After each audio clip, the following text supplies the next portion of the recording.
Sa number 2, punong barangay sa Singkang Airport sa Bacolod ang Secretary kag Barangay Treasurer ang ginpasakaan sang kaso sa Ombudsman angot sa ginaalegar pagpangawat sang kuryente. May report si Nico Delfin. Kaso nga Anti-Graft and Corrupt Practices Act ang ginpasaka sang Central Negros Electric Cooperative batok sanday Barangay Singkang punong Barangay Rusini Distrito kag sa Secretary kag Treasurer sang barangay. May kangtanan ini sa kaso nga pagsupak sang Republic Act 7832 ukon ang Anti-Pilferage of Electricity and Theft of Electric Transmission Lines ukon materials nga ginpasaka batok sa ila. Suno kay Malu Paroko, pamuno sang Consumer Services Division sang Seneco, nagsugod ini sang ang Barangay Hall ang nagtap sa linya sang Seneco nga lipod sa ihibalo sang Seneco.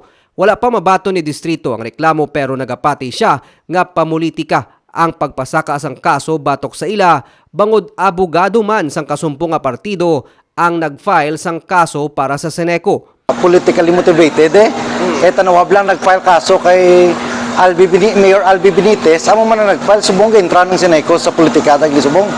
Open ko yan, masabat ko da kung ano, kung may ara magida kay wala man sang kamatuoran ina. Ginklaro naman sang tagdumalahan sang Seneco nga natabuan lang nga nagapapili ang Iloy kag utod sang punong barangay karon nga local elections, pero dapat manabat ang mga respondent sa kaso angot sa power pilferage.